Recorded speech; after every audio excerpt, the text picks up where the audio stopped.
Hola a todos, esta noche vamos a viajar en el tiempo a un lugar de opulencia, poder y un hedor tan profundo que casi se podía ver. Nos dirigimos a la Francia del siglo XVII, al brillante mundo del rey Sol, Luis XIV. Pero no vamos a centrarnos únicamente en los salones dorados y los bailes deslumbrantes. Oh, no. Vamos a explorar la mugre que se escondía bajo las joyas, la razón por la que el rey más poderoso de Europa se bañaba, como mucho, una vez al año y pensaba que era una indulgencia. Seré honesto, probablemente no sobrevivirías ni una semana en este lugar. Tus nociones modernas de higiene te convertirían en un bicho raro, y el agua corriente, tu ducha caliente de cada mañana, sería vista como una invitación a la muerte. Así que, antes de que te pongas cómodo, tómate un momento para darle me gusta al vídeo y suscribirte, pero solo si de verdad disfrutas lo que hago aquí. Me encanta ver desde donde me escuchan, así que dejen un comentario con su ciudad y la hora local. Ahora, apaga las luces, quizás enciende un ventilador para tener un ruido suave, y dejémonos llevar juntos en el viaje de esta noche. Imagina que abres los ojos. No estás en tu cama. El aire es espeso, pesado, y lleva consigo una sinfonía de olores que tu nariz del siglo XXI lucha por procesar. Estás de pie en una calle estrecha y sin pavimentar de París, alrededor del año 1650. Lo primero que notas es el barro. No es solo tierra mojada, es una mezcla negra y pegajosa de suciedad, basura, desperdicios de animales y, sí, excrementos humanos arrojados sin contemplaciones desde las ventanas de los pisos superiores. Un grito lejano de Gardilo, una versión destrozada del francés Gardez Leo, cuidado con el agua. Es la única advertencia que recibes antes de que una nueva cascada se una al lodo cerca de ti. Das un paso vacilante, y el hedor se intensifica. Es una fragancia compleja. Hay una nota de fondo de descomposición general, cubierta por el olor acre del humo de leña que sale de cada chimenea. A eso se le añade el aroma penetrante del sudor rancio de la multitud que te rodea, el olor a pescado del río Sena y el tufillo metálico de la sangre que emana de los puestos de los carniceros al aire libre. La gente pasa a tu lado, empujándote. Sus ropas, aunque algunas son de telas finas, están manchadas y desprenden su propia aura de polvo y humanidad sin lavar. Te das cuenta de que lo que hoy consideramos un mal olor intolerable, quizás un cubo de basura que necesita ser vaciado, aquí sería imperceptible, un simple susurro en un huracán de pestilencia. Es un asalto sensorial tan abrumador que casi te hace llorar. Decides moverte, escapar de esta callejuela particular, y te diriges hacia el bullicio del Pont Neuf, el puente más nuevo y concurrido de la ciudad. Es un centro de actividad caótica. Vendedores ambulantes gritan sus mercancías, ofreciendo desde pasteles dudosos hasta elixires que prometen curar todo, desde la calvicie hasta el desamor. Ves a un sacamuelas trabajando en la boca de un pobre hombre con un par de tenazas que parecen más adecuadas para una herrería. La gente se agolpa, ríe, discute, regatea. Y en medio de todo este vibrante tapiz de vida, el olor persiste, el gran unificador de París. Pero, ¿por qué? ¿Por qué esta aversión a la limpieza, a la simple y refrescante sensación del agua? La respuesta no es la pereza, sino el miedo. Un miedo profundo y arraigado en la ciencia y la experiencia de la época. Para entenderlo, tienes que borrar de tu mente todo lo que sabes sobre la teoría de los gérmenes. Nadie aquí ha oído hablar de bacterias o virus.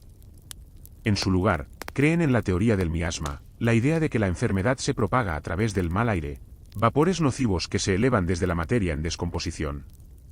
Y se cree que el agua, especialmente el agua caliente, es un catalizador peligroso en este proceso.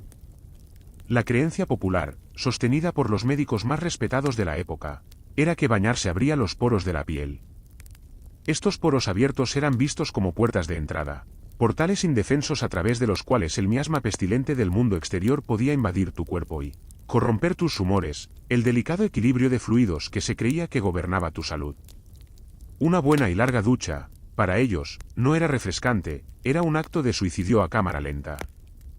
Esta fobia al agua se vio reforzada por la memoria de la peste negra y los brotes recurrentes de sífilis, enfermedades que, según se decía, se propagaban como la pólvora en las casas de baños públicos de la Edad Media. Así que, las autoridades, en un acto de salud pública, las cerraron. El resultado fue una sociedad que colectivamente decidió que era más seguro estar sucio que estar muerto. Entonces, ¿cómo se mantenía limpia la gente? La respuesta para los que podían permitírselo era el lino. Las camisas, la ropa interior, las sábanas, todo de lino blanco. Se creía que la tela de lino tenía propiedades purificadoras, que absorbía la suciedad y el sudor del cuerpo. Cambiar de camisa varias veces al día era el equivalente a darse una ducha. La limpieza no era la ausencia de suciedad en la piel, sino la presencia de lino impecablemente blanco. Para la piel en sí, se practicaba la fricción seca. Te frotabas vigorosamente con un paño seco o ligeramente perfumado, un método que eliminaba la capa más externa de suciedad y estimulaba la circulación, todo sin el riesgo de abrir esos traicioneros poros. Tu anfitrión en una casa adinerada podría no ofrecerte un baño, pero sí un pañuelo perfumado para que te lo lleves a la nariz al salir a la calle. El ambientador personal del siglo XVII. Los historiadores todavía debaten si la aversión al agua era universalmente aceptada por todas las clases sociales o si era principalmente una preocupación de las clases altas, que podían permitirse las elaboradas alternativas como los cambios constantes de ropa y los costosos perfumes. Los campesinos y trabajadores, que sudaban profusamente en su labor diaria, probablemente tenían una relación más práctica, y quizás más húmeda, con los ríos y arroyos locales, lejos de las miradas de los médicos de la ciudad. Pero en el mundo que estás visitando, el mundo que dará forma a un joven rey, el agua es el enemigo. Mientras el día se desvanece y las calles de París se vuelven aún más oscuras y peligrosas, te encuentras reflexionando sobre la extraña lógica de este mundo. Es un lugar donde la apariencia de limpieza, una camisa blanca y reluciente, es infinitamente más importante que la realidad. Un mundo donde la gente gasta fortunas en polvos y perfumes para enmascarar los olores que consideran inevitables y saludables. Es un paradigma completamente ajeno. Y en este mismo mundo, un niño está creciendo. Un niño llamado Luis, que ha nacido en medio de este caos, esta suciedad y esta fobia. Él no solo aprenderá a vivir con estas reglas, aprenderá a dominarlas, a convertirlas en un instrumento de poder y a construir un palacio tan magnífico que el mundo entero lo admiraría, sin darse cuenta de que sus relucientes pasillos probablemente olían peor que las calles de las que intentaba escapar. Su viaje apenas comienza, y tú estás aquí para presenciarlo. Ese niño, Luis, no crece en un vacío. Tú estás ahí, una sombra silenciosa en los pasillos de sus residencias reales, el Louvre y el Palais Royal. Y lo que ves te sorprende. Esperarías una infancia de lujo sin parangón. Un mundo de sedas y sirvientes para el niño que es rey de Francia desde los 4 años. Pero la realidad es diferente. Es más fría, más precaria. Su madre, la reina regente Ana de Austria, y su principal ministro, el astuto y profundamente impopular cardenal Mazarino, están demasiado ocupados jugando al ajedrez político de alto riesgo como para preocuparse por las comodidades del joven monarca. Sus aposentos son a menudo fríos y con corrientes de aire. A veces, las finanzas del Estado están tan ajustadas por la guerra que sus sábanas tienen agujeros y sus comidas son modestas. Es una extraña dualidad, es el rey, un ser semidivino en teoría, pero en la práctica, es un niño descuidado que a menudo se va a la cama con frío. Esta negligencia casi le cuesta la vida, y de una manera irónicamente relacionada con el elemento que su sociedad tanto temía. Un día, mientras juega sin supervisión en los jardines del Palais Royal, el pequeño rey se tropieza y cae de cabeza en un estanque. El agua helada lo engulle. No hay nadie cerca. Se agita, tragando el líquido fangoso, sus pulmones ardiendo. Por puro azar, un guardia lo ve y lo saca, azul y sin aliento, del agua. Lo salvan, pero la experiencia se graba en su psique. En un mundo donde te dicen que el agua es un veneno que se filtra por la piel, él casi muere ahogado en ella. Quizás fue este trauma infantil, tanto como las teorías médicas de su época, lo que cimentó su futura e infame aversión a sumergirse en ella. Pero los estanques fríos son el menor de sus problemas. El verdadero crisol que forja su carácter es un periodo de caos y guerra civil conocido como la Fronda. No es una guerra de trincheras y ejércitos lejanos, es una lucha desordenada y visceral que se derrama por las mismas calles de París que acabas de explorar. Los nobles, sintiendo una oportunidad con un rey niño en el trono y un ministro extranjero al que desprecian, Mazarino era italiano, se rebelan. Buscan más poder, menos impuestos y la expulsión de Mazarino. Los historiadores todavía debaten hasta qué punto la Fronda fue una verdadera revolución contra la monarquía o simplemente una caótica lucha de poder entre nobles ambiciosos que usaban al pueblo de París como peón. Para el joven Luis, esta distinción académica no importa. Lo que importa es el miedo. Lo que importa es la humillación. Lo ves en sus ojos una noche helada de 1651. Los rumores se han extendido como la pólvora por la ciudad, la familia real planea huir de París. Una turba enfurecida, una marea de ciudadanos comunes y corrientes, marcha hacia el palacio. No hay suficientes guardias para detenerlos. Irrumpen, sus botas sucias manchando las alfombras, sus voces resonando en los pasillos dorados. Exigen ver a su rey, asegurarse de que no los ha abandonado. Ana de Austria, aterrorizada pero pragmática, los conduce a la habitación de Luis. Allí estás tú, en un rincón oscuro, conteniendo la respiración mientras la multitud entra. El rey, que entonces tiene 12 años, ha recibido instrucciones de fingir que está profundamente dormido. Yace en su cama, inmóvil, respirando lenta y uniformemente. La gente se inclina sobre él, sus rostros iluminados por antorchas parpadeantes, susurrando, señalando. Huelen a vino barato, a sudor y a la furia fría de la calle. Para un niño, es la materialización de una pesadilla, extraños salidos de la oscuridad, rodeando su cama, observándolo. Es quizás el control de bienestar más aterrador de la historia. Pasa una eternidad antes de que, satisfechos, se retiren en silencio, dejando tras de sí un silencio cargado y el olor a humo. Luis no olvida. Nunca olvida esa noche. No olvida el sentimiento de ser un prisionero en su propio palacio, a merced de la voluble lealtad de sus súbditos y la arrogancia de sus nobles. No olvida tener que huir de su propia capital en medio de la noche en otras ocasiones, durmiendo sobre paja en el campo como un fugitivo. Estas experiencias le enseñan una lección fundamental: para gobernar, no puede simplemente reinar. Debe controlar. Debe dominar a la nobleza, doblegarla a su voluntad, convertirlos de rivales en su juego de poder a meros extras en el suyo. Y nunca, nunca más, volverá a confiar en París. La ciudad es inconstante, peligrosa. Necesitará un nuevo centro de poder, un lugar construido desde cero, un universo que gire enteramente a su alrededor. Mientras la Fronda finalmente se apaga y Mazarino aplasta a los últimos rebeldes, ves a un adolescente diferente emergiendo de los escombros. El niño asustado ha sido reemplazado por un joven rey con una mirada de acero. Ha aprendido a disimular, a esperar, a observar. Ha visto al cardenal Mazarino, un hombre de la Iglesia, amasar una de las fortunas más grandes de Europa mientras la corona estaba al borde de la bancarrota. Aprende que el poder no solo reside en los ejércitos, sino en la riqueza, en la percepción, en el espectáculo. Su educación formal puede haber sido irregular, pero su educación en la política del poder ha sido de primera clase, impartida en las despiadadas aulas del miedo y la traición. Comienza a entender que para controlar verdaderamente Francia, debe reescribir las reglas. Debe crear una jaula dorada para sus nobles, un escenario tan deslumbrante que queden hipnotizados y olviden sus ambiciones rebeldes. Pero antes de poder construir su gran teatro de poder, debe comprender y dominar las creencias fundamentales que gobiernan a su pueblo, empezando por la extraña y retorcida ciencia que les dice cómo vivir, cómo oler y qué temer. Porque si puedes controlar lo que la gente cree sobre sus propios cuerpos, puedes controlar casi cualquier otra cosa. Para comprender el mundo que Luis está a punto de construir, primero debes entender su sistema operativo, la ciencia que zumba silenciosamente bajo cada decisión, cada costumbre, cada miedo. Imagina que te sientas en una habitación con paneles de madera oscura, junto al joven rey. Frente a vosotros está su médico, un hombre solemne con una túnica negra, que os va a iniciar en los secretos del cuerpo humano.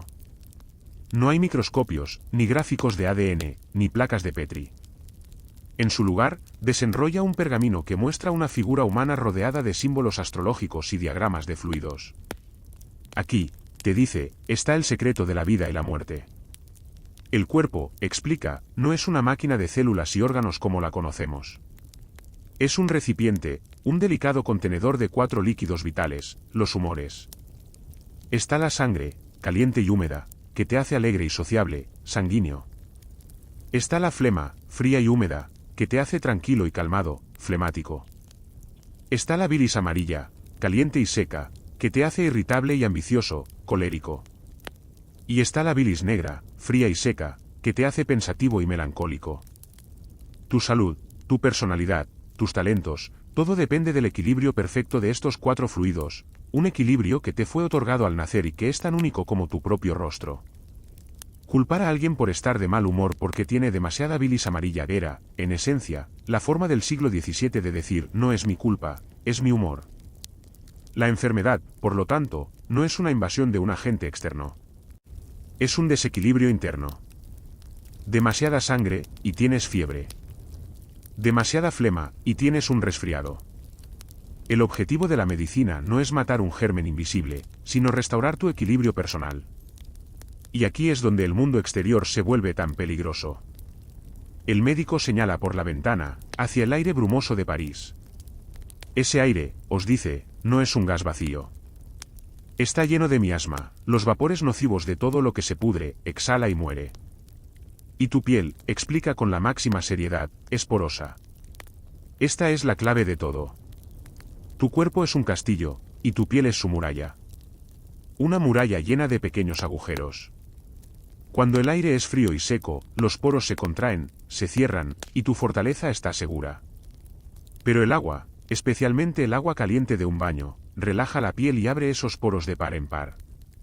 Para la mente del siglo XVII, bañarse era el equivalente a bajar el puente levadizo, desactivar todas las defensas y poner un cartel de bienvenida para el miasma. El mal aire se precipitaría a través de tu piel desprotegida, se mezclaría con tu sangre, corrompería tus humores y te provocaría la peste, la viruela o cualquier otra enfermedad mortal. Cada baño era una tirada de dados con la muerte. Entonces, si el mal aire es el veneno, ¿cuál es el antídoto? El buen aire. Y si no puedes limpiar todo el aire de París, al menos puedes crear una pequeña burbuja protectora a tu alrededor. El médico te entrega un objeto. Es una pequeña esfera de metal plateado, intrincadamente calada, que cuelga de una cadena. Es un pomo de olor, o pomander. Lo abres, y una fragancia abrumadora y exótica llena tus fosas nasales. No es el aroma ligero y floral de los perfumes modernos. Es algo más profundo, más oscuro, almizclado y picante. Es una pasta cerosa hecha de ámbar gris, una sustancia que se encuentra en el sistema digestivo de los cachalotes, almizcle de las glándulas de un ciervo, algalia de un gato de algalia y costosas especias como el clavo y la canela. Esto no es un simple ambientador. Es un dispositivo médico. Cuando caminas por una calle concurrida o te encuentras con alguien que parece enfermo, te llevas el pomander a la nariz e inhalas profundamente. La teoría era que los vapores potentes y puros del pomander formarían una barrera protectora, repeliendo el miasma antes de que pudiera entrar en tu cuerpo. Es el equivalente a un difusor de aceites esenciales, pero infinitamente más caro y hecho, en parte, con secreciones animales y vómito de ballena. Por supuesto, este mundo de ideas no era completamente estático. Nuevos pensamientos estaban empezando a burbujear. Los historiadores médicos aún debaten la rapidez con la que las ideas de Paracelso y la iatroquímica, la creencia de que el cuerpo era un sistema químico de ácidos y sales, comenzaron a desafiar el antiguo modelo humoral, creando una confusa superposición de teorías médicas durante la vida de Luis. Esto significaba que podías recibir consejos contradictorios, un médico te recetaba hierbas para reequilibrar tus humores, mientras que otro te prescribía un compuesto mineral para corregir un desequilibrio químico. Independientemente de la teoría, los tratamientos resultantes eran, en el mejor de los casos, brutales. Si un médico decidía que tenías un exceso de sangre que te causaba fiebre, la solución era sencilla: quitarte un poco. La sangría, ya sea abriendo una vena con una lanceta o aplicando sanguijuelas, era un procedimiento médico estándar para casi todo. Si el problema era un mal humor en tus intestinos, la respuesta era una purga o un enema, diseñados para expulsar la sustancia ofensiva de tu cuerpo de la forma más rápida y violenta posible. Sentirse un poco indispuesto podía llevar fácilmente a que te sacaran medio litro de sangre y te dieran un purgante espantoso, todo en nombre de la ciencia y el equilibrio. Luis absorbe todo esto. Es la única ciencia que conoce. Estos médicos solemnes son sus guías, y sus teorías regirán su vida. Su dieta, sus medicamentos, el tratamiento de sus dolencias, desde dolores de muelas hasta fístulas, todo se basará en estos principios. Y, por supuesto, su higiene. La aversión al baño no es una peculiaridad personal, una excentricidad real. Es el consejo médico más sensato y aceptado de su tiempo. Es un acto de autoconservación. Con esta comprensión, Luis ahora tiene todas las piezas que necesita. Tiene la ambición, forjada en el fuego y el miedo de la Fronda. Tiene una profunda desconfianza hacia la nobleza y la ciudad de París. Y tiene un manual de instrucciones científico sobre cómo proteger su cuerpo divino de las corruptelas del mundo. Ahora necesita un lugar para ponerlo todo en práctica. Un lienzo en blanco, lejos de las multitudes volubles y el aire pestilente de la capital. Un lugar donde pueda construir no solo un palacio, sino una fortaleza contra el caos y la enfermedad, un universo ordenado donde él sea el sol y todo gire a su alrededor. Necesita Versalles. Luis tiene su plan, su ambición y su manual de instrucciones científico. Ahora necesita la ubicación. Y su elección desconcierta a todos. A pocos kilómetros de París, en medio de bosques y marismas, se encuentra un pequeño y modesto pabellón de caza de ladrillo y piedra, construido por su padre, Luis XIII. Es un lugar que la corte considera aburrido, húmedo y lleno de mosquitos. Es un lugar llamado Versalles. Para la mente de cualquier otra persona, es un lugar para ser evitado. Para Luis, es un lienzo en blanco. La chispa que enciende la hoguera de la construcción llega en 1661. El cardenal Mazarino ha muerto, y el joven rey, con 22 años, ha declarado que a partir de ahora, él será su propio primer ministro. Su superintendente de finanzas es un hombre brillante, encantador y extravagantemente rico llamado Nicolas Fouquet. Para celebrar su éxito y congraciarse con el rey, Fouquet organiza una fiesta en su recién construido castillo, Vaux-le-Vicomte. Y es la fiesta más espectacular que Francia ha visto jamás. Imagina que estás allí. Paseas por jardines perfectamente simétricos diseñados por un genio llamado André Lenotre. Cenas un festín de cientos de platos orquestado por el legendario chef François Vatel. Contemplas frescos en el techo pintados por el maestro Charles Lebrun. Asistes al estreno de una nueva obra de Molière en un teatro construido especialmente para la ocasión. El propio Luis es el invitado de honor. Y mientras sonríe y asiente, una furia helada se gesta en su interior. Esto no es un homenaje. Es un desafío. La opulencia de Fouquet, financiada, sin duda, con fondos malversados del Tesoro Real, eclipsa cualquier cosa que el propio rey posea. Fouquet, básicamente, organizó una fiesta tan increíble que consiguió que lo arrestaran. Es el máximo error en una fiesta. Unas semanas más tarde, el rey ordena la detención de Fouquet por malversación de fondos. Pasará el resto de su vida en prisión. Los historiadores todavía debaten si la decisión de Luis de expandir Versalles fue un plan maestro concebido desde el principio o una obsesión que creció orgánicamente, alimentada por su rivalidad con su propio ministro de Finanzas, Fouquet. ¿Fue una estrategia calculada o el resultado de un ataque de celos monumental? Sea cual sea la verdad, el resultado es el mismo. Luis confisca muchas de las obras de arte de Vaux-le-Vicomte, y lo que es más importante, contrata al equipo de ensueño de Fouquet, el arquitecto Lebau, el pintor Lebrun y el paisajista Lenotre, y les da una nueva misión, construir un palacio para él. Un palacio que hará que Vaux-le-Vicomte parezca una humilde caseta de jardín. Y así comienza la batalla contra la naturaleza. Te encuentras ahora en medio de un vasto y caótico sitio de construcción. El aire no huele a perfume, sino a tierra húmeda, sudor y el humo de las fogatas de los campamentos de los trabajadores. El suelo bajo tus pies es blando y pantanoso. Versalles era, en esencia, una ciénaga.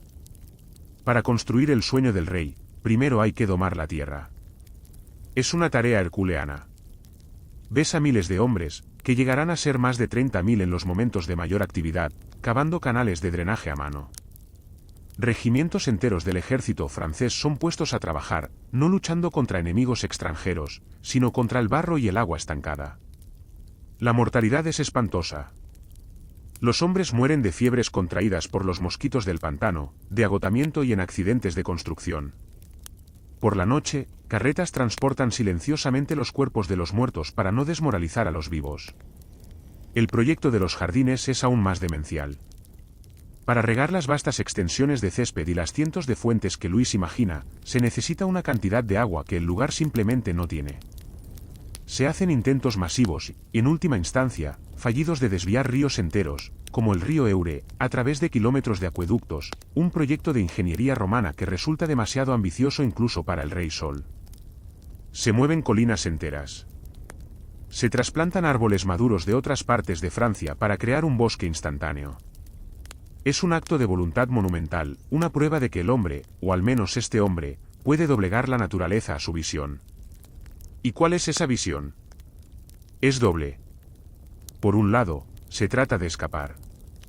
Escapar del aire insalubre, el miasma de París. Escapar de los recuerdos de la Fronda, de las turbas irrumpiendo en su dormitorio. Versalles será su santuario, un entorno perfectamente controlado y seguro. Pero la segunda razón es mucho más astuta. Versalles no es solo un hogar, es un arma. Es una jaula dorada.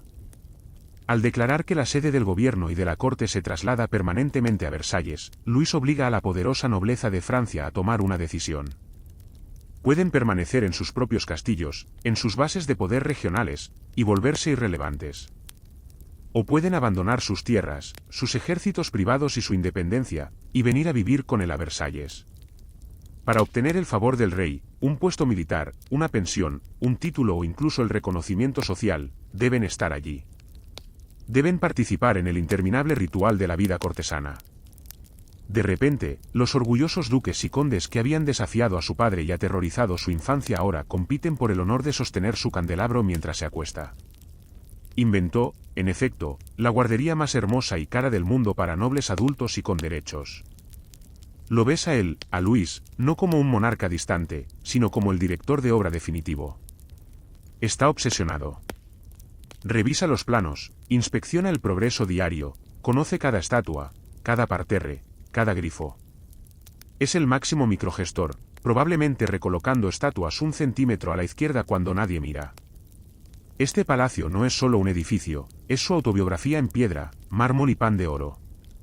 Es la manifestación física de su poder absoluto. Lentamente, a lo largo de los años, el caos de la construcción comienza a dar paso a la forma del palacio. El pabellón de caza original es envuelto por nuevas alas de piedra blanca reluciente. Los jardines comienzan a florecer. El olor a tierra húmeda comienza a ser reemplazado por el de cera de abejas y flores. Los nobles comienzan a llegar, reclamando sus apartamentos, a menudo pequeños y estrechos, dentro del creciente complejo. La gran máquina de Versalles está empezando a funcionar. El escenario está construido. Ahora, la obra puede comenzar. Y la obra comienza cada mañana, con la primera luz, en el dormitorio del propio rey. El sol se levanta sobre Versalles, y sus primeros rayos dorados están diseñados para golpear una ventana en particular, la del dormitorio del rey. La arquitectura misma rinde homenaje a este momento. Pero mucho antes de que la luz toque el cristal, la antecámara fuera de sus aposentos ya está abarrotada. Estás allí, apretado entre un duque con una peluca elaborada y un varón que no para de sudar nerviosamente. El aire es denso, no solo por el calor de tantos cuerpos, sino por la tensión y la ambición. Esto no es una multitud, es una congregación de aspirantes. Murmuran en voz baja, ajustan sus puños de encaje, y sus ojos se clavan en las puertas doradas del dormitorio del rey. Una palabra, una mirada, un simple asentimiento del monarca durante la ceremonia que está a punto de comenzar puede asegurar una carrera o destrozarla. Es la materialización de la jaula dorada, la libertad cambiada por la proximidad al sol. Finalmente, las puertas se abren. Comienza el espectáculo. Es el Lever, el ritual del despertar del rey, y es el evento más importante y exclusivo del día. Se desarrolla en etapas, como una obra de teatro en 3 actos. Primero, el Petit Lever, o el pequeño despertar. Solo la familia más cercana, los médicos y algunos sirvientes de altísimo rango pueden entrar. Desde el umbral, vislumbras la escena. El ayuda de cámara principal, el valet de chambre, susurra Sire, es la hora. Luis abre los ojos. Los médicos se acercan, le toman el pulso, le preguntan cómo ha pasado la noche. Luego viene la première entrée, o la primera entrada. Se permite el acceso a un grupo ligeramente más amplio de grandes nobles y funcionarios. Ahora puedes ver más claramente.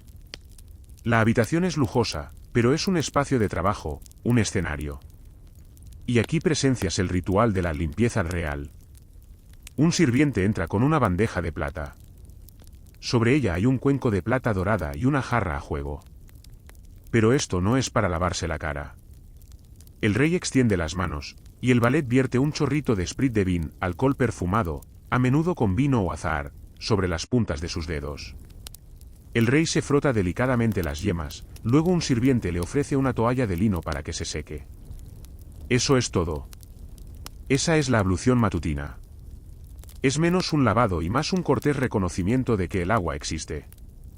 Después, se frota la cara con otro paño de lino seco. La limpieza se logra, como dicta la ciencia de la época, por la fricción y las propiedades absorbentes de la tela, no por ese peligroso elemento llamado agua. Ahora, el acto principal, el gran lever. Las puertas se abren de par en par, y la multitud de la antecámara, incluido tú, entra, llenando la sala. El silencio es casi total. Todos los ojos están fijos en el rey, que ahora se sienta al borde de su cama en su bata. Comienza el proceso de vestirse, y cada prenda es un drama en miniatura. Primero, la camisa. El valet la saca de su envoltorio protector. Y aquí, ves el genio político de Luis en acción. El honor de entregar la camisa al rey no recae en el sirviente, sino en el noble de más alto rango presente en la sala. Si hay un príncipe de sangre, es él. Si no, un duque. Ese hombre, con una expresión de profunda solemnidad, ayuda al rey a meter el brazo derecho en la manga. El segundo noble de más alto rango tiene el honor de ayudar con el brazo izquierdo. Para estos hombres, este simple acto es la cima de su influencia, una señal para todos en la sala de su posición en el favor real. Imagina tu rutina matutina, ponerse una camisa, unos pantalones, transformada en el evento en vivo más visto del día, todos los días, sin excepción. Y ni siquiera puedes monetizarlo. Se le entregan los calzones, el chaleco, las medias de seda. Luego los famosos zapatos de tacón alto con hebillas de diamantes, diseñados para añadirle unos centímetros a su estatura, no muy impresionante. Finalmente, la peluca. Se le quita el gorro de noche y se le coloca sobre la cabeza afeitada la enorme y empolvada perruque, la señal de que está casi listo para enfrentarse al mundo. Cada movimiento es lento, deliberado, observado, juzgado. Los sociólogos e historiadores todavía debaten si estos rituales eran una manifestación del narcisismo del rey o una herramienta política calculada para mantener a la nobleza ocupada y bajo control. ¿Era un hombre que simplemente amaba ser el centro de atención, o era un genio político que entendía que si los nobles estaban ocupados discutiendo sobre quién tenía derecho a sostener su camisa, ¿no estarían ocupados planeando una rebelión? La respuesta, probablemente, es que eran ambas cosas. Transformó los actos más mundanos de la vida en una liturgia de poder, haciendo que su cuerpo personal fuera sinónimo del cuerpo del Estado. Durante todo el proceso, Luis permanece sereno, casi distante. Es un papel que ha interpretado durante décadas. Su rostro es una máscara de tranquila autoridad. Recibe cada prenda como si fuera un orbe o un cetro. No es un hombre vistiéndose, es un ídolo siendo adornado para la adoración del día. Para los cortesanos, este acceso íntimo no es incómodo, es el objetivo de su existencia. Ver al rey en su estado más natural es el mayor privilegio. Una vez que la peluca está en su sitio y se le ha entregado su espada, el lever concluye. El rey se levanta, ahora completamente formado, el rey sol en todo su esplendor. Con un ligero asentimiento, se dirige a la puerta. La multitud se separa como las aguas del Mar Rojo. Los seguirán a la capilla para la misa diaria, y luego al salón del consejo, donde los asuntos de Estado serán debatidos. El día en Versalles ha comenzado oficialmente. Su cuerpo está ahora envuelto en capas de seda, brocado y encaje. Pero falta una capa final, una armadura invisible pero potente que lo anunciará antes de que entre en una habitación y completará su aura de majestad. Le falta su perfume. El rey está vestido. La peluca está en su sitio. Es una imagen de poder y control. Pero falta el toque final, la capa de armadura olfativa que completará su presencia. Te encuentras cerca de su tocador, un mueble exquisito cargado de frascos de cristal y cajas de plata. Este es el arsenal de fragancias. Y debes olvidar todo lo que crees saber sobre el perfume. Borra de tu mente los aromas ligeros, frescos y sutiles del siglo XXI. La perfumería en la corte del Rey Sol no susurra, grita. Su propósito no es realzar sutilmente el aroma natural de una persona, sino aniquilarlo por completo y reemplazarlo por algo mucho más potente. El perfumista real se acerca, sosteniendo un pañuelo de encaje. Lo rocía generosamente con un líquido oscuro y aceitoso. El aroma que llega hasta ti es abrumadoramente intenso. Es pesado, dulce y animal. Esta es la paleta de fragancias de la época. Sus notas de base son el almizcle, una potente secreción de las glándulas de un ciervo macho, la algalia, una sustancia pastosa de las glándulas perineales de un gato de algalia, y el ámbar gris, esa misteriosa y cerosa sustancia del sistema digestivo de un cachalote, que vale su peso en oro. Estas esencias animales son increíblemente fuertes y duraderas. Se mezclan con especias, resinas y maderas para crear perfumes que se adhieren a la tela durante días, incluso semanas. El perfume se aplica a la peluca empolvada, a los guantes, al pañuelo y directamente a la camisa. Es un escudo, una declaración, una segunda piel odorífera. En sus años de juventud, Louis no solo abraza esta moda, sino que la lidera. Su fascinación por el control se extiende hasta el aire que respira. Imagínalo, no solo como rey, sino como un aficionado a la perfumería. Tiene su propio laboratorio de fragancias, un cabinet de parfums, un pequeño santuario donde, junto a su perfumista, experimenta con esencias raras. Lo imaginas oliendo tiras de papel, sugiriendo añadir una pizca más de clavo a una base de almizcle, creando brebajes personalizados que nadie más en el mundo posee.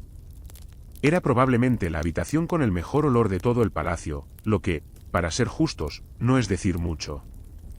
Su aroma característico, Aqua Angeli, una mezcla compleja de especias y maderas de aloe, se convierte en la fragancia que todos en la corte intentan imitar. Pero entonces, ocurre algo extraño. A medida que el rey envejece, su cuerpo se revela. El hombre que se había deleitado con los perfumes más fuertes de Europa desarrolla una sensibilidad extrema a ellos. Los mismos aromas que había creado y popularizado ahora le provocan migrañas insoportables y náuseas. El monarca cuyo olor anunciaba su llegada ahora no puede soportar el más mínimo rastro de perfume en quienes lo rodean. Imagina el pánico silencioso que recorre la corte. Las damas y los caballeros que habían gastado fortunas en los perfumes más potentes para llamar su atención ahora tienen que deshacerse de ellos, frotarse para quitarse el aroma, con la esperanza de no ofender la nariz real. Los cortesanos, siempre siguiendo las tendencias, probablemente pasaron de oler como una casa de fieras a oler como un jardín de Florida en el transcurso de un mes. Solo hay una fragancia que el rey puede tolerar, el aroma delicado, limpio y ligeramente dulce de la flor de naranjo. La flor de azahar. Y así, con el capricho de un solo hombre, todo el paisaje olfativo de la corte más influyente de Europa cambia. El almizcle y la algalia están fuera. La flor de naranjo está de moda. La orangerie de Versalles, un enorme invernadero, se llena de cientos de naranjos en macetas, que se trasladan al interior durante el invierno, creando un paraíso perfumado para el rey. Su agua de colonia favorita, Aqua Admirabilis, está fuertemente perfumada con esta nota. La corte huele ahora a un huerto de cítricos.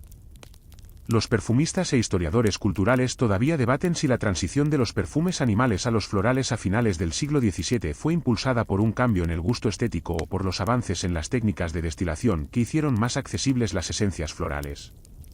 ¿Fue el gusto personal del rey el catalizador, o fue él simplemente la encarnación más famosa de una tendencia cultural más amplia hacia aromas más naturales y limpios que presagiaban la Ilustración? Probablemente, como en el caso del Lever, la respuesta es una mezcla de ambas. Independientemente del aroma específico, la función del perfume seguía siendo la misma. Era una herramienta multifacética. En un nivel práctico, era una continuación de la lucha contra el miasma. Rodeaba al usuario con una nube de lo que se percibía como buen aire, un escudo contra la enfermedad. También era una barrera contra el hedor abrumador de la vida cotidiana en un palacio superpoblado. Era, también, un símbolo de estatus inconfundible. Las esencias puras eran increíblemente caras. Oler fuertemente a ámbar gris o incluso a azahar de alta calidad era una forma de comunicar tu riqueza y tu posición sin decir una palabra. Podrías pensar en ello como una carrera armamentista olfativa por el Salón de los Espejos, donde asegurar una mejor posición social podría implicar invertir en un perfume más potente. Ahora, el rey está completo. Vestido, peinado y delicadamente perfumado con la esencia de flor de naranjo que aprueba. Es la imagen perfecta de la majestad del siglo XVII. Pero si le preguntaras a cualquier miembro de su corte cuál es el signo más verdadero, más innegable de la limpieza y el estatus del rey, no señalarían ni su peluca ni sus joyas. Señalarían el lino blanco y reluciente que se asoma en su cuello y puños. Porque en este mundo sin duchas, la blancura de tu camisa era la medida definitiva de tu higiene. Te fijas en el lino del rey. Esa blancura deslumbrante que se asoma en su cuello y en los puños de sus mangas no es un simple detalle de moda. Es la pieza central de la higiene del siglo XVII. Es la respuesta a la pregunta, ¿cómo te mantienes limpio en un mundo que teme al agua? La respuesta es que no te limpias a ti mismo, limpias la capa que te toca. Y esa capa es el lino. La lógica, según la ciencia de la época, es impecable. Tu piel es una superficie peligrosa y porosa, una puerta de entrada a la enfermedad. Pero la tela de lino, fina y blanca, se considera casi mágica. Se cree que tiene propiedades purificadoras, que es inherentemente limpia. La teoría es que la camisa de lino, llevada en contacto directo con el cuerpo, actúa como una esponja. Absorbe el sudor, la grasa, la suciedad y los rumores nocivos que tu cuerpo exuda. Por lo tanto, para limpiarte, no te metes en una bañera. Simplemente te quitas la camisa sucia y te pones una nueva y limpia. La suciedad ha sido transferida a la tela, y tu cuerpo, por lo tanto, está limpio de nuevo. Es por eso que el rey, y cualquier miembro de la corte que se lo pueda permitir, no cambia de camisa una vez al día. Lo hacen 2, 3, a veces 4 veces. Si el rey va a cazar, se cambia de camisa después. Si juega una partida de Jeu de Paume, el antecesor del tenis, se cambia de camisa después. Una camisa fresca es el equivalente a una ducha rápida. Y la riqueza y el estatus de una persona no se medían por sus joyas o sus tierras, sino por la cantidad y calidad de su linge, su ropa blanca. Tener una enorme colección de camisas de lino era la versión del siglo XVII de presumir de tu colección de zapatillas, solo que mucho más importante y considerablemente menos colorida. ¿Imaginas el guardarropa real? No es un armario. Son habitaciones enteras, las lingeries, dedicadas a almacenar el tesoro de lino del rey. Cientos y cientos de camisas, dobladas y perfumadas con bolsitas de hierbas secas. Pilas de pañuelos, de corbatas de encaje, de camisones, de sábanas y fundas de almohada, todo de un blanco resplandeciente. La blancura era crucial. Demostraba que la tela era de la más alta calidad y que había sido lavada correctamente, un proceso mucho más complejo de lo que podrías imaginar. Esta obsesión por el lino no era solo una peculiaridad de la corte, impulsaba una de las industrias más grandes de Europa. Los historiadores económicos aún debaten el impacto exacto del comercio del lino en la economía del siglo XVII, pero todos coinciden en que era una industria masiva, comparable en importancia a la del algodón en siglos posteriores. Pero, ¿cómo se mantenía este suministro interminable de lino impecable? Aquí es donde la lógica del siglo XVII se vuelve aún más fascinante. Para entenderlo, tienes que alejarte de los salones dorados de Versalles y viajar a las áreas de servicio del palacio, un mundo de vapor, sudor y trabajo agotador. Te encuentras en la lavandería real, y estás a punto de presenciar la grande lesive, la gran colada. Este no es un evento diario. Es una operación monumental que solo ocurre unas pocas veces al año. Durante semanas, incluso meses, la ropa sucia se acumula en cestas gigantes. Cuando llega el momento, un pequeño ejército de lavanderas comienza un ritual de varios días. El aire es espeso por el humo y el vapor que salen de enormes calderos de cobre que hierven sobre fuegos rugientes. Las mujeres, con los brazos enrojecidos hasta los codos, arrojan el lino sucio a estas cubas. Y no lo hierven solo con agua y jabón de sebo. El ingrediente clave es la ceniza de madera. Se coloca una tela sobre la parte superior del caldero, se amontona la ceniza sobre ella y se vierte agua hirviendo a través de la ceniza. Esto crea una solución de lejía, un potente agente de limpieza alcalino que disuelve la grasa y la suciedad. Y para las manchas más difíciles y para lograr esa blancura perfecta, se añade otro ingrediente secreto, la orina. Se recogía y se guardaba específicamente para la colada. El amoníaco de la orina era un agente blanqueador increíblemente eficaz. Así que, mientras el lino hierve en esta mezcla maloliente y cáustica, te das cuenta de la ironía. El aroma a ropa limpia del siglo XVII probablemente tenía algunas notas de fondo que no encontrarías en el pasillo de los suavizantes de tu supermercado. Después de hervir, el lino, ahora increíblemente pesado por el agua, es golpeado con paletas de madera para eliminar la suciedad restante. Luego se aclara y se transporta en carretillas a los campos de secado, los tendajes. Allí, acres de terreno se cubren con sábanas y camisas blancas, extendidas sobre la hierba para que el sol las seque y las blanquee de forma natural. Es una vista impresionante, un mar de blanco ondeando suavemente bajo el cielo francés, el resultado final de un proceso sucio y agotador. Este es el gran paradigma de la higiene de la época. Una sociedad aterrorizada por los efectos del agua en la piel desnuda, que sin embargo dedica enormes recursos y un esfuerzo brutal a un proceso increíblemente intensivo en agua para limpiar sus ropas. La limpieza se ha externalizado. No reside en el cuerpo, sino en su envoltura. Eres una persona limpia y virtuosa no porque tu piel esté libre de suciedad, sino porque la camisa que te pones está impecablemente blanca. El sistema, en su propia lógica extraña, parece funcionar. La élite de Versalles se pasea, resplandeciente en su lino fresco, sintiéndose limpia, fresca y protegida de la enfermedad. Pero este sistema crea un problema secundario e inevitable. Un palacio con miles de personas limpias que no se bañan, pero que comen, beben, socializan y duermen allí, genera otros tipos de residuos. Residuos humanos. Y si bien la logística para lavar sus camisas era sorprendentemente sofisticada, la logística para gestionar todo lo demás era todo lo contrario. ¿A dónde iba todo? Donde, en este palacio de maravillas, estaba el cuarto de baño. La pregunta flota en el aire, tan penetrante como los perfumes que intentan enmascararla, en este palacio de maravillas, con miles de habitantes, ¿dónde está el cuarto de baño? La respuesta es tan simple como impactante, no lo hay.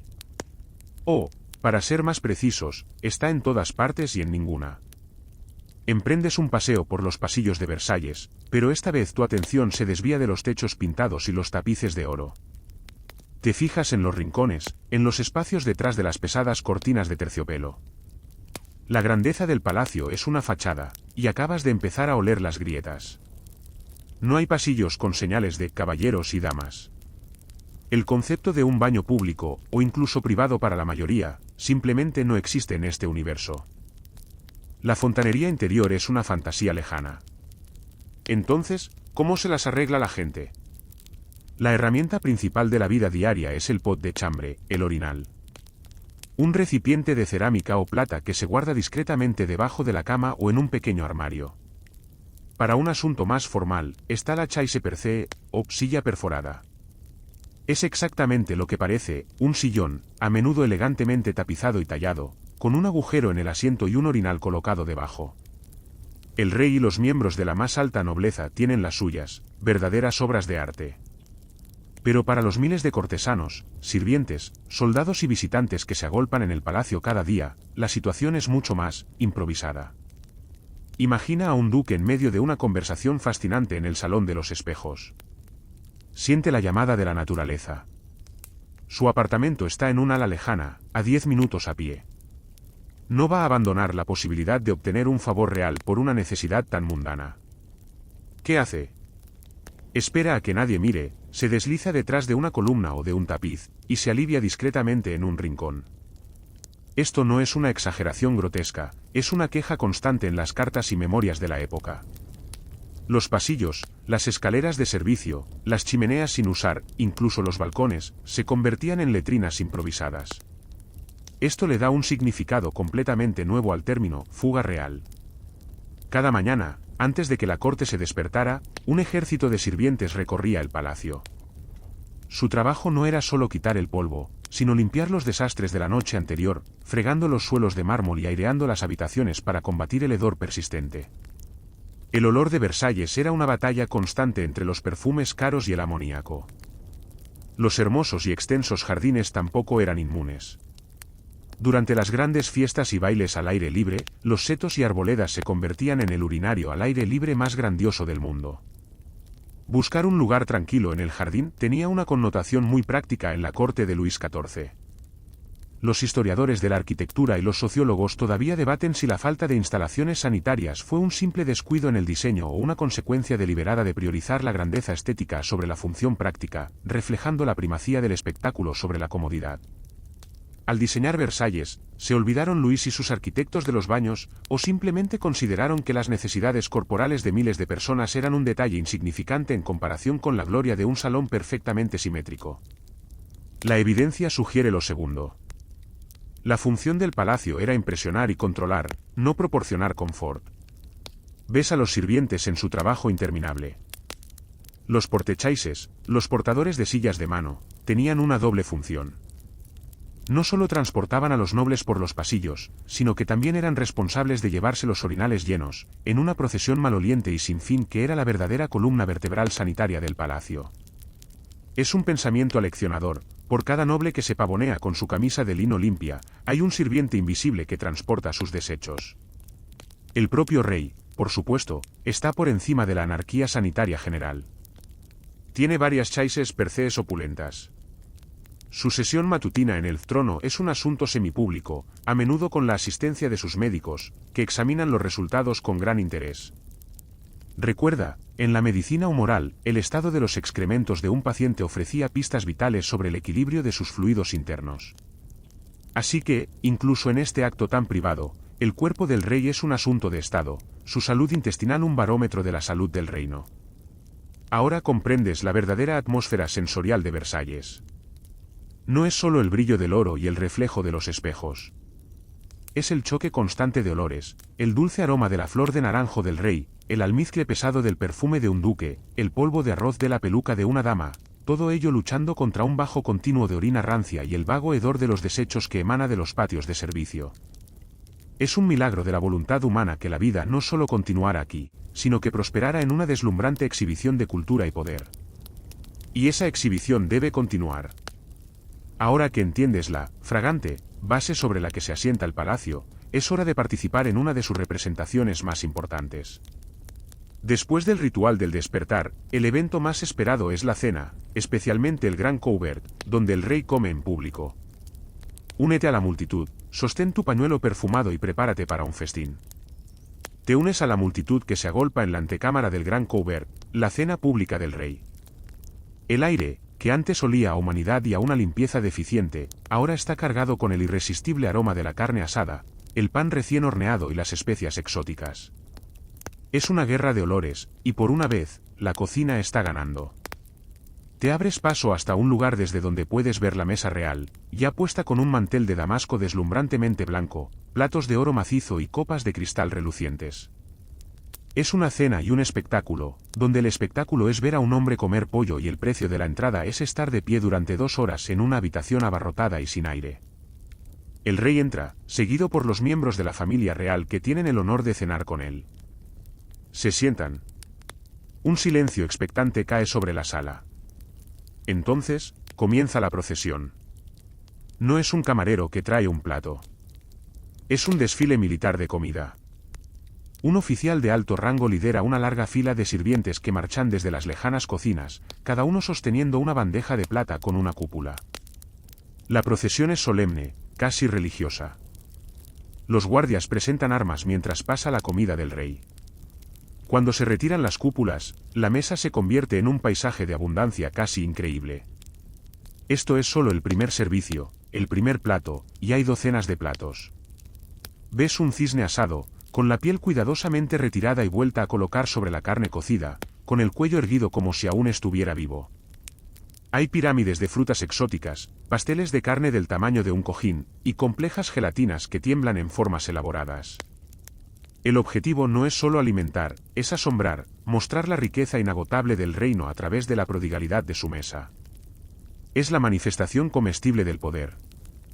Los historiadores de la comida todavía debaten si la cocina barroca francesa, con su énfasis en las salsas complejas y las presentaciones elaboradas, representa el verdadero nacimiento de la alta cocina moderna o si era simplemente una forma de ostentación culinaria sin el refinamiento técnico que vendría después. Mirando un plato que combina carne de venado, ostras y trufas en una salsa espesada con yemas de huevo y azafrán, tiendes a pensar que la ostentación jugaba un papel importante. Ahora, observa atentamente cómo comen. Te sorprende el contraste entre la elegancia del entorno y la crudeza de los modales. El rey y sus comensales comen principalmente con los dedos. Toman un trozo de carne, lo roen y luego se limpian los dedos grasientos en su servilleta o, a veces, discretamente en el mantel. El cuchillo es personal y se usa para cortar la carne, pero el tenedor es una innovación italiana relativamente nueva y sospechosa. La mayoría de los tenedores aquí solo tienen dos púas y se usan con torpeza, principalmente para ensartar un trozo de comida de un plato de servicio comunal antes de transferirlo a tu plato y usar los dedos. Un duque a la derecha del rey termina un ala de codorniz y, con un movimiento casual, arroja los huesos al suelo debajo de la mesa. No es un acto de mala educación, es la costumbre. El suelo es el basurero designado. Debajo de la mesa, los perros falderos favoritos del rey esperan ansiosamente, limpiando los restos que caen. Es como una feria medieval, pero con más diamantes y menos inspectores de sanidad. El propio Luis come con una concentración seria. Es famoso por su apetito voraz, capaz de consumir 4 platos de sopa, un faisán entero, una perdiz, un gran plato de ensalada, 2 gruesas lonchas de jamón, cordero con ajo y una bandeja de pasteles, todo en una sola comida. Come metódicamente, ajeno a las cientos de miradas que siguen cada uno de sus bocados. Al igual que el Lever, su cena es una función pública, una afirmación de su vigor y vitalidad. Un rey con buen apetito es un rey fuerte. La geografía de la mesa es un mapa del poder. Los platos más finos y deseables se colocan más cerca del rey. Los nobles sentados en los extremos de la mesa, o en mesas secundarias, podrían tener que contentarse con guisos más humildes. El acceso a la buena comida, como todo lo demás en Versalles, está determinado por el favor real. Después de un tiempo, se retira el primer servicio y se trae un segundo, igualmente abundante, con diferentes carnes, pescados y pasteles. A esto le sigue un tercer servicio de postres, frutas confitadas, mazapanes, helados y sorbetes, un lujo increíble en una época anterior a la refrigeración. Finalmente, el rey se limpia los dedos por última vez, se levanta, y la cena termina. Lo que queda en la mesa, que es una cantidad asombrosa de comida, es rápidamente reclamado por los cortesanos y sirvientes afortunados en un proceso conocido como le droit de la nappe, el derecho del mantel. El espectáculo ha terminado. La multitud se dispersa, susurrando y comentando. Pero el día en Versalles no ha terminado. Las representaciones formales, el despertar, la cena, han concluido. Ahora comienzan los juegos informales, pero a menudo más significativos. A medida que la luz del día se desvanece, sigues a los cortesanos que se alejan de la cena. Se agrupan en parejas y en pequeños grupos, susurrando en los pasillos tenuemente iluminados o paseando por los jardines ahora bañados por la luna. El teatro de la política del corazón, del amor, los celos y la intriga, está a punto de comenzar. Y es en este mundo de secretos perfumados donde se gana y se pierde el verdadero poder. La noche desciende sobre Versalles, y con ella, una transformación. La rígida formalidad del día se disuelve en un mundo de sombras y susurros. Los jardines, antes un escenario para paseos formales, se convierten en un laberinto para citas secretas. Los apartamentos, antes escenarios de ceremonias públicas, se transforman en nidos de intriga privada. Te conviertes en un fantasma en este crepúsculo, observando cómo se juega la verdadera partida de ajedrez de Versalles, no con ejércitos, sino con corazones. El amor aquí rara vez es un asunto del corazón. Es una moneda, una herramienta, una estrategia. El matrimonio es una fusión de dinastías y fortunas, orquestada por los padres para consolidar el poder. El romance, por otro lado, es un juego peligroso y estimulante de ambición. Una aventura bien gestionada con la persona adecuada puede asegurarte un puesto, una pensión o, el premio gordo, el acceso al oído del rey. En esta atmósfera, enamorarse de verdad no solo es imprudente, es potencialmente una muy mala jugada profesional. En la cima de este ecosistema romántico se encuentra la maitresse en titre, la amante oficial del rey. No es un secreto sucio, es un cargo público no oficial. La mujer que ostenta este título tiene sus propios aposentos de lujo en el palacio, un presupuesto generoso y un poder inmenso. Durante el apogeo del reinado de Luis, esta posición la ocupa la deslumbrante, ingeniosa y tempestuosa Madame de Montespan. La ves en sus salones, más opulentos que los de la propia reina, celebrando su propia corte. Los nobles y ministros que no logran captar la atención del rey durante el día, acuden a ella por la noche, suplicándole que interceda en su favor. Los historiadores sociales todavía debaten si el sistema de amantes reales era una simple indulgencia personal del monarca o si funcionaba como un sistema político alternativo, permitiendo que las mujeres ejercieran un poder e influencia significativos que de otro modo les serían negados. Al observar a Montespan, te inclinas a pensar que era lo segundo. Es una primera ministra en la sombra, una reina sin corona. Pero, ¿cómo florece la seducción en este mundo de higiene cuestionable y falta de privacidad? El romance aquí es una construcción, un triunfo de la apariencia sobre la realidad.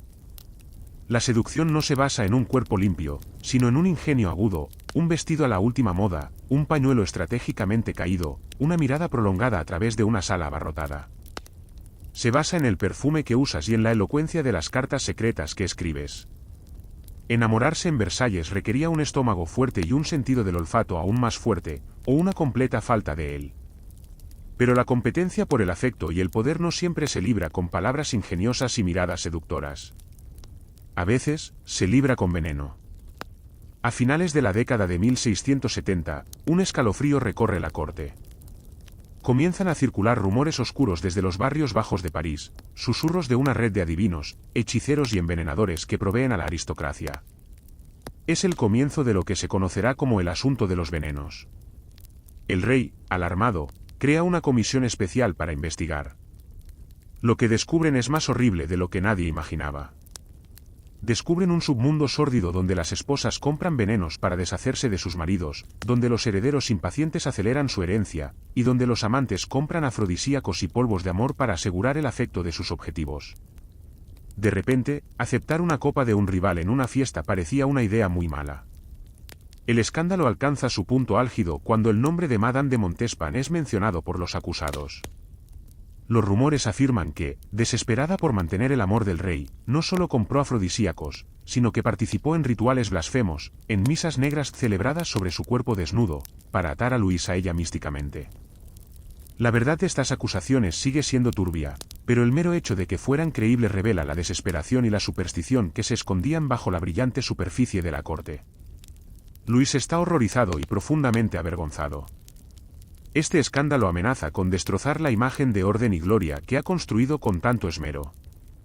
Cuando la investigación se acerca demasiado a la madre de sus hijos legitimados, el rey la aplasta. Pone fin a los juicios públicos para evitar la desgracia total, pero la confianza se ha roto. La estrella de Montespan comienza a desvanecerse. Su lugar en el afecto del rey es lentamente usurpado por la institutriz de sus hijos, una mujer completamente diferente, la piadosa, discreta y devota Madame de Maintenon. Ella no le ofrece pasión y escándalo, sino consuelo, estabilidad y guía espiritual. Luis, envejeciendo, se casa con ella en secreto tras la muerte de la reina. El asunto de los venenos marca un punto de inflexión. La corte pierde parte de su brillo licencioso y se vuelve más sombría y devota, siguiendo el ejemplo del rey. Luis, conmocionado por la oscuridad que ha descubierto en el corazón de su propia corte, y cada vez más consciente de su propia mortalidad, comienza a centrarse menos en las pasiones del corazón y más en los achaques de su cuerpo. La magnífica máquina que es su físico, que le ha servido también para el placer y el poder, está empezando a fallar. Y las curas para sus dolencias serán tan dramáticas y brutales como cualquiera de las intrigas que ha sobrevivido. La edad y la vida de excesos empiezan a pasar factura al cuerpo del rey Sol. La imagen de vigor inquebrantable que proyecta en público oculta una realidad de dolor crónico y dolencias constantes. Te encuentras ahora en la intimidad de sus aposentos, no como un cortesano adulador, sino como un observador silencioso de la batalla que libra contra su propia carne. Sus médicos, siempre presentes, registran cada queja en sus diarios, ataques de gota que le inflaman las articulaciones, forúnculos, fiebres persistentes, y un sinfín de problemas digestivos tratados con un régimen casi diario de purgas y enemas, la aplicación práctica y constante de la teoría humoral que rige sus vidas. Pero su mayor tormento reside en su boca. Décadas de una dieta rica en azúcar, sin los beneficios de la higiene dental moderna, han convertido sus dientes en ruinas. En 1685, un dolor de muelas se convierte en una infección galopante en el maxilar superior.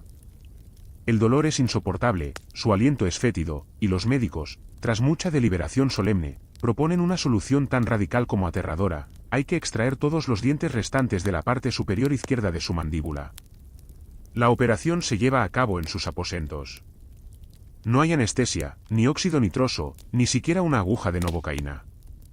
Solo hay una copa de vino para el valor y el legendario autocontrol de acero del rey. Lo imaginas sentado en un sillón, con la cabeza firmemente sujeta, mientras sus cirujanos, los mejores de Francia, se acercan con sus herramientas. Son hombres de ciencia, pero su ciencia es brutal. Te estremeces al ver los instrumentos, no delicadas herramientas dentales, sino tenazas y palancas que parecen más adecuadas para arrancar clavos de una pared. Comienza el procedimiento. Contienes la respiración mientras los cirujanos fuerzan y tiran. Oyes el espantoso crujido del hueso. En su afán por extraer las raíces podridas, los médicos no solo sacan los dientes, sino que fracturan y arrancan un trozo considerable del hueso de su paladar y mandíbula. Es una carnicería. Cuando todo termina, el rey está ensangrentado y exhausto, pero estoico. Ha soportado el dolor sin gritar. Pero lo peor está por venir. La chapucera extracción ha dejado un gran agujero, una fístula, que conecta su paladar con su cavidad nasal. El resultado es grotesco y humillante. Cuando intenta beber un caldo o una copa de vino, el líquido se le escapa y le sale a borbotones por la nariz. Es una condición médica y un truco de fiesta, todo en uno, aunque el rey no está para bromas. La herida, lejos de sanar, se infecta. Su vida pende de un hilo. La cura propuesta para esta fístula es casi más horrible que el problema original. Para cerrar el agujero, los médicos deciden que deben cauterizarlo, quemar los bordes de la herida para estimular la cicatrización. Te encuentras en la habitación, con el olor a incienso luchando por enmascarar el olor a enfermedad. Ves cómo los ayudantes calientan unos finos hierros en un brasero hasta que brillan al rojo vivo.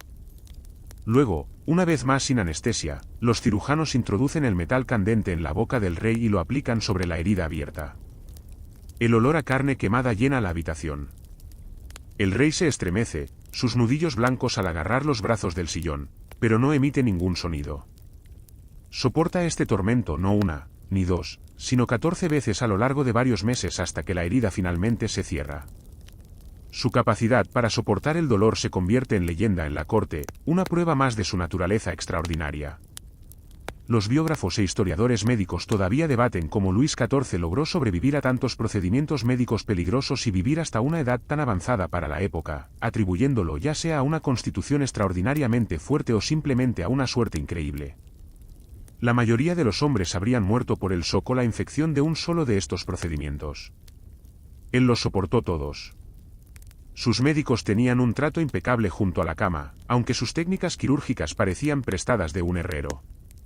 Sobrevive, pero la terrible experiencia lo deja marcado para siempre. Sin dientes en la parte superior de la boca, apenas puede masticar. Pasa el resto de su vida subsistiendo principalmente con sopas, caldos y alimentos cortados en trozos minúsculos o premasticados por sus sirvientes. Sus mejillas se hunden. Su forma de hablar cambia. Sus cenas, antes famosas por su apetito, se convierten en asuntos silenciosos y lúgubres, ya que comer se ha convertido en una tarea difícil y dolorosa. Este asalto a su cuerpo, esta prueba de fuego y hierro, solidifica aún más su visión del mundo. Su cuerpo es frágil, un campo de batalla que ha sido dolorosamente defendido y reparado. La idea de sumergir voluntariamente este cuerpo torturado y remendado en un baño completo de agua, ese elemento traicionero que abre los poros a la enfermedad, se vuelve aún más impensable. ¿Por qué arriesgarse a alterar el delicado equilibrio que tanto dolor le ha costado mantener? Y sin embargo, hay ocasiones, raras y ceremoniales, en las que los propios médicos prescriben precisamente eso. Es hora de presenciar el evento que ha dado forma a nuestra historia, el famoso y casi mítico baño del rey. La leyenda dice que el rey nunca se bañaba. La realidad, como suele ocurrir, es mucho más extraña y reveladora. No es que el rey le tuviera miedo a la suciedad, le tenía un pánico muy bien fundamentado, y médicamente justificado, al agua. Sin embargo, hay ocasiones. Ocasiones raras, rituales y estrictamente controladas, en las que sus propios médicos, los guardianes de su salud, le ordenan hacer lo impensable, tomar un baño completo. Hoy es uno de esos días. Para presenciar este evento casi mítico, te adentras en una de las maravillas menos conocidas de Versalles, el Appartement des Bains, el apartamento del baño. Al entrar, tu mandíbula cae. Si pensabas que el rey evitaba el agua por falta de instalaciones, te equivocabas garrafalmente. Este es un santuario de la hidroterapia, una obra maestra de mármol y oro. Ves varias habitaciones, una más opulenta que la anterior. Las paredes están revestidas de mármoles de colores de todo el mundo, los suelos son intrincados mosaicos, y los accesorios, donde los hay, son de plata maciza o de oro. La pieza central es una enorme bañera octogonal de mármol rojo, hundida en el suelo como una piscina en miniatura. Es un espacio de un lujo tan asombroso que rivaliza con cualquier otra sala del palacio. Los historiadores del arte y la tecnología aún debaten si los opulentos apartamentos de baño de Versalles fueron principalmente una demostración de poder tecnológico y riqueza, para impresionar a los dignatarios, o si realmente representaban un interés genuino, aunque incipiente, en la hidroterapia. Viendo el esplendor y sabiendo con qué poca frecuencia se utilizaba, sospechas que era, en gran medida, para presumir. Pero hoy, el apartamento se va a utilizar. El baño del rey no es un acto de higiene. Es una prescripción médica. Sus doctores lo han ordenado para tratar una dolencia específica, quizás sus articulaciones gotosas le duelen más de lo habitual, o una erupción cutánea se niega a desaparecer. El baño es una medicina, y la preparación es la de una poción compleja. Los sirvientes no llenan simplemente la bañera de mármol. Traen una tina portátil más pequeña, hecha de cobre y forrada con sábanas de lino limpias para proteger la piel del rey del metal. Luego comienza la alquimia. Vierten cubos de agua caliente, pero el agua es solo el vehículo. Añaden salvado de trigo para suavizar, leche de almendras por sus propiedades emolientes, y a veces incluso leche de vaca. Luego, grandes manojos de hierbas medicinales, romero para estimular, manzanilla para calmar, tomillo por sus virtudes antisépticas. El rey va a ser, en esencia, cocido a fuego lento en un té de hierbas gigante. La habitación huele menos a un spa y más a una cocina de sopas de lujo. No hay jabón a la vista. El objetivo no es eliminar la suciedad, sino permitir que las propiedades curativas de estos ingredientes se filtren en el cuerpo real a través de esos peligrosos poros ahora abiertos. Finalmente, el rey entra. Todas las ventanas y puertas han sido selladas para evitar la más mínima corriente de aire. Un resfriado en este estado vulnerable, creen los médicos, podría ser fatal. Ves en su rostro una resignación estoica. Los registros de sus propios médicos señalan que Luis encontraba estos baños más agotadores y perturbadores que placenteros. Se quita la bata y, con la ayuda de sus sirvientes, se introduce en el agua lechosa y fragante. Se sienta rígido, inmóvil. No hay chapoteos, ni juegos, ni patitos de goma. Es un paciente sometido a un tratamiento. Un médico está cerca, probablemente con un reloj, para asegurarse de que el procedimiento no dure ni un minuto más de lo prescrito. Es el día de spa más estresante de la historia. No hay rodajas de pepino en los ojos, solo el miedo acechante a contraer un resfriado mortal. Cuando el tiempo se acaba, la salida es rápida y eficiente. Lo sacan del agua y lo envuelven inmediatamente en una montaña de toallas de lino calientes y secas. Lo llevan rápidamente a una cama cercana que ha sido precalentada con calentadores. El periodo posterior al baño se considera el más peligroso. Lo frotan vigorosamente, no solo para secarlo, sino para restaurar el calor, estimular la circulación, y lo más importante, animar a sus poros a cerrarse lo más rápido posible. Te das cuenta de que este raro ritual no contradice el miedo de la época al agua, sino que lo refuerza. El baño no es un placer casual.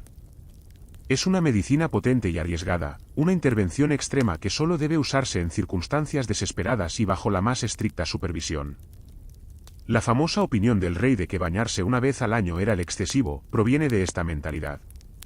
No era un comentario sobre la limpieza, sino sobre la frecuencia de un procedimiento médico tan drástico. Después de presenciar el calvario, puedes entender por qué estaría perfectamente feliz de esperar otro año, o 3, antes de volver a hacerlo. El rey ha sobrevivido a su tratamiento. Su cuerpo, viejo y marcado por cirujanos y enfermedades, ha soportado otra prueba. Pero el sol de su juventud, esa vitalidad que parecía inextinguible, se está poniendo claramente. Y no solo él está envejeciendo. Toda la corte, el brillante universo que creó, Está entrando en sus años crepusculares, cambiando de un mundo de fiestas escandalosas a uno de piedad solemne. El sol de Versalles ya no brilla con la misma intensidad. Ha entrado en un largo y melancólico atardecer. Tú, que has presenciado el cénit de su gloria, ahora eres testigo de su ocaso. La atmósfera de la corte, que una vez vibró con el color, el escándalo y la ambición desenfrenada, ahora es más silenciosa, más sombría. Los colores brillantes de la era de Montespan han sido reemplazados por los tonos oscuros y modestos favorecidos por la nueva influencia dominante en la vida del rey, su esposa secreta, Madame de Maintenon. Las noches ya no están llenas de juegos de azar con apuestas altísimas y bailes escandalosos.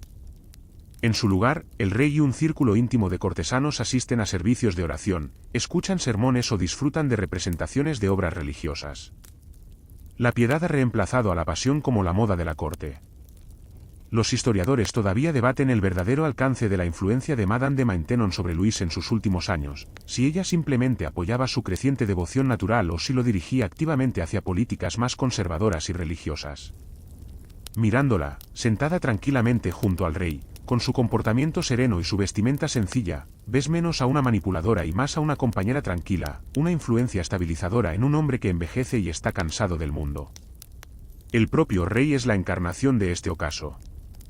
El hombre que una vez bailó como el dios Apolo en sus propios ballets ahora es una figura encorvada que camina con dificultad, apoyándose pesadamente en un bastón con mango de oro.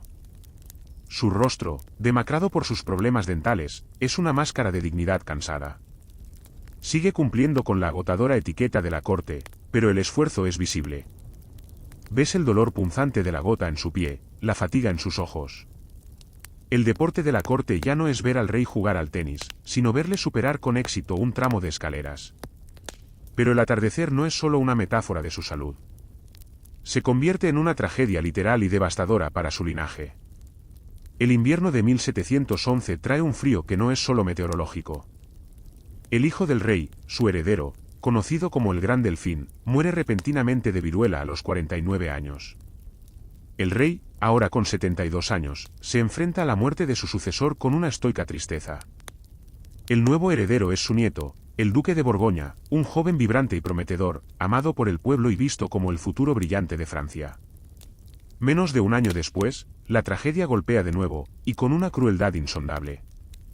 La popular esposa del duque, la duquesa de Borgoña, una joven que era la luz y la alegría de la envejecida corte, enferma de lo que probablemente fue sarampión. Los médicos reales, con sus sangrías y purgas, solo empeoran su estado. Muere en cuestión de días. Su marido, el duque, devastado por el dolor y contagiado de la misma enfermedad, la sigue a la tumba una semana después. En un instante, el futuro de Francia ha sido aniquilado. El aire en Versalles se vuelve pesado, no solo por el dolor, sino por el miedo. ¿Es una plaga, o es veneno? Los viejos temores del asunto de los venenos resurgen. Los médicos de la corte demuestran su eficacia habitual, convirtiendo con éxito un caso grave de sarampión en una serie de funerales reales. Por si fuera poco, unas semanas más tarde, el hijo mayor de la pareja fallecida, el bisnieto del rey de 5 años, también enferma y muere. Te encuentras en los pasillos silenciosos y cubiertos de luto de Versalles, observando a un anciano rey que ha tenido que enterrar a su hijo, a su nieto y a su esposa, y ahora a su bisnieto. Soporta cada golpe con una disciplina férrea, su rostro una máscara de dolor controlado, pero la carga es visible para todos. La línea de sucesión ahora recae sobre un único y frágil niño, el otro bisnieto del rey, un niño de 2 años que también está enfermo. Es el futuro Luis XV. En un acto de desesperada desobediencia, su institutriz, la duquesa de Ventadour, se encierra con el niño en sus aposentos, se atrinchera y prohíbe la entrada a los médicos reales. Con este simple acto de rebelión, probablemente le salva la vida y asegura el futuro de la dinastía borbónica. El rey que construyó Versalles como un monumento a su propia gloria y a la permanencia de su linaje, ahora está casi solo. Ha sobrevivido a casi todos. El palacio, antes un hervidero de vida y ambición, ahora se siente vasto, silencioso y lleno de fantasmas. Lo ves caminar lentamente por sus magníficos jardines, apoyado en su bastón, un anciano solitario en medio de su propia creación monumental. Había construido el escenario más magnífico del mundo, solo para encontrarse en el acto final con la mayoría del elenco desaparecido. A pesar de la tragedia personal y el declive físico, él sigue siendo el rey. Su reinado, y el extraordinario mundo que ha forjado a partir del barro y la ambición, tiene un legado. Mientras el sol se pone sobre su vida, tú te quedas para reflexionar sobre lo que esta era de esplendor y hedor, de poder absoluto y profunda fragilidad humana, ha significado realmente. Te encuentras en el Salón de los Espejos, el corazón simbólico de Versalles y del poder del rey. La luz del sol poniente se refracta en 1000 imágenes, llenando la sala de un resplandor dorado y melancólico. Ves al viejo rey pasar lentamente, su figura encorvada reflejada hasta el infinito. Es un momento para la reflexión, para sopesar el legado de este hombre y de su extraordinario y contradictorio mundo. ¿Qué queda, al final, de todo este oro, de toda esta mugre? El legado de Luis XIV es tan dual como el palacio que construyó. Por un lado, está el genio constructor de naciones. Centralizó un reino feudal y caótico, convirtiéndolo en el Estado-nación moderno más poderoso de Europa. Domó a una nobleza rebelde, no aniquilándola, sino hipnotizándola con el espectáculo de la vida en la corte.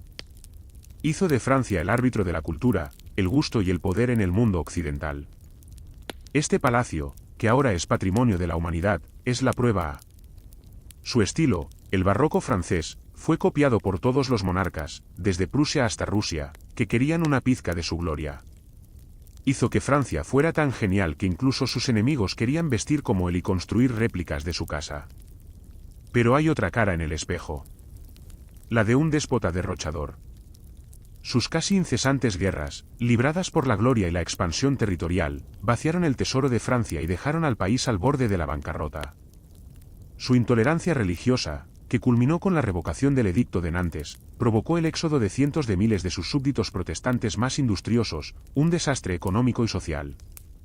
Y la brecha entre el lujo de Versalles y la aplastante pobreza del campesino francés creó un abismo de resentimiento que se enconaría durante décadas.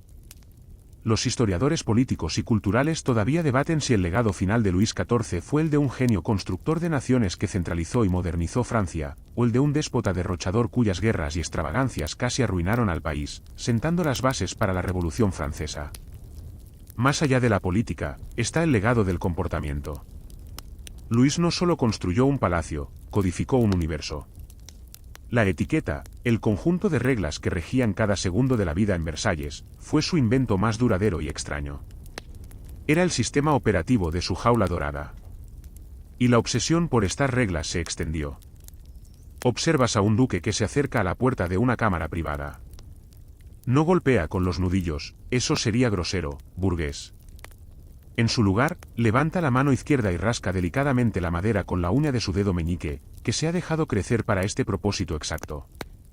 Este minúsculo gesto, esta señal secreta, es un microcosmos de todo el sistema, una vida regida por una coreografía artificial y arbitraria, donde la forma es siempre más importante que la función. ¿Y el legado de la higiene? Este reinado representa una especie de apogeo de la limpieza externa. La obsesión por el lino blanco y los perfumes potentes creó un ideal de pulcritud que estaba completamente divorciado del cuerpo. El lema de la época podría haber sido, ¿a quién le importa si estás limpio, mientras tu camisa lo esté? Sin embargo, esta misma extravagancia olfativa y la evidente insalubridad de la vida en Versalles probablemente sembraron las semillas de su propia desaparición. El siglo XVIII, en reacción, vería un creciente interés por la naturaleza, el aire fresco, la privacidad personal, finalmente, un redescubrimiento lento y vacilante de los placeres y beneficios del baño. Así que ahí está él, el Rey Sol, reflejado en sus propios espejos, la suma de todas sus contradicciones. El visionario que construyó una obra maestra arquitectónica donde la gente orinaba en los pasillos. El amante del arte y la música que soportó una carnicería medieval en su propia boca. El símbolo del poder absoluto que sufrió una pérdida personal tan profunda que habría quebrado a la mayoría de los hombres. Fue, en última instancia, el influence definitivo, marcando tendencias en todo, desde los zapatos de tacón hasta la forma correcta de ignorar un mal olor. Su largo paseo por la vida está llegando a su fin. Su legado, para bien o para mal, está cimentado en la piedra de Versalles y en la memoria de Europa. Ya no hay batallas que librar ni palacios que construir. Solo queda una última actuación, un último ritual que todo monarca, por muy poderoso que sea, debe llevar a cabo. La muerte. Sientes un silencio expectante en el aire. La escena final se está preparando. Y tú estarás allí para presenciar el último suspiro en la Cámara Dorada. Es agosto de 1715. El largo reinado, como un largo día de verano, finalmente se acerca a su fin. El rey, con casi 77 años, regresa de una de sus cacerías, su última pasión, quejándose de un dolor agudo en la pierna izquierda. Te encuentras una vez más en los aposentos reales, pero el ambiente es diferente. Los médicos examinan la pierna. Lo descartan como ciática, un dolor de un hombre viejo. Pero el dolor no cede. Empeora. Días después, aparecen manchas oscuras en su piel. El diagnóstico es inconfundible y aterrador: gangrena. El dormitorio real, el mismo escenario del ritual del Lever donde el sol nacía cada día, se convierte ahora en una cámara de muerte. El aire es pesado, no solo con el olor de la enfermedad, sino con el de la desesperación.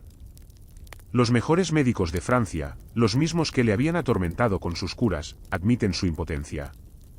Su única sugerencia es la amputación, una sentencia de muerte casi segura para un hombre de su edad, que él rechaza con calma.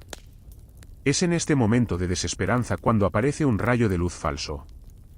Llega la noticia de un hombre de provincias, un tal Lebrun, que afirma tener un elixir milagroso que puede curar la gangrena. En un último acto de esperanza, o quizás de desesperación, Luis, el rey que había confiado en la medicina oficial durante toda su vida, acepta probarlo. ¿Ves cómo le llevan el elixir, un líquido oscuro y maloliente en un frasco? El rey se lo bebe. No pasa nada. El milagro no llega. Es una última y humillante lección sobre los límites del poder terrenal frente a la decadencia del cuerpo. Sabiendo que el final es inevitable, Luis se prepara para morir con la misma meticulosa ceremonia con la que ha vivido. Convoca a su heredero, su bisnieto de 5 años, el futuro Luis XV. El anciano rey toma al niño en sus brazos y le da un último consejo, sus palabras un eco a través de la historia: vas a ser un gran rey, pero no imites mi gusto por los edificios ni por la guerra. Intenta aliviar la miseria de tu pueblo, lo que yo, por desgracia, no he podido hacer. Los cortesanos, los mismos que habían luchado y se habían arrastrado por una pizca de su favor, ahora se agolpan en su habitación, muchos de ellos llorando abiertamente. Luis los mira, su mente todavía clara. Y pronuncia las palabras que se convertirían en su epitafio más famoso. Primero en francés, con una voz débil pero firme: Pourquoi pleurez-vous? Y luego, para que todos lo entiendan: ¿por qué lloráis? ¿Creísteis que era inmortal?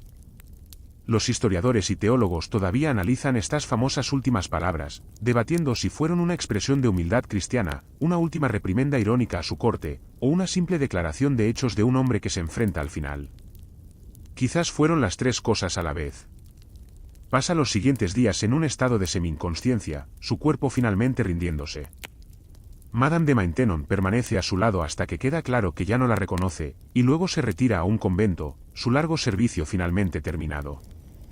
En la mañana del 1 de septiembre de 1715, 4 días antes de su 77º cumpleaños, el hombre que fue rey durante 72 años, más tiempo que cualquier otro monarca europeo, exhala su último suspiro. En el instante en que el médico principal declara su muerte, un oficial sale al balcón que da al patio de mármol. La multitud reunida abajo guarda silencio. El oficial, siguiendo una tradición centenaria, grita: Le roi est mort. El rey ha muerto. Se hace una pausa, y luego el grito de nuevo, con renovado vigor: Vive le roi. Larga vida al rey. El rey Sol se ha puesto, y un nuevo reinado, el de un niño de 5 años, ha comenzado. Ahora, deja que la escena se desvanezca. El dormitorio dorado se disuelve en la oscuridad. El eco de las palabras del heraldo se apaga, llevándose consigo todo el peso de esa época lejana. Ya no estás en los pasillos de Versalles. Estás a la deriva, flotando suavemente lejos de ese mundo de oro y polvo, de perfume y dolor. Siente como la tensión de la historia se libera de tus hombros, como una pesada capa de brocado que cae al suelo. Las imágenes se vuelven suaves, borrosas en los bordes. El brillo del salón de los espejos se convierte en una luz lejana y parpadeante. El vasto y ordenado jardín se funde en un apacible sueño verde. El recuerdo del hedor se ha ido, reemplazado solo por el aroma limpio y tranquilo de tu propia habitación, el suave murmullo del ventilador.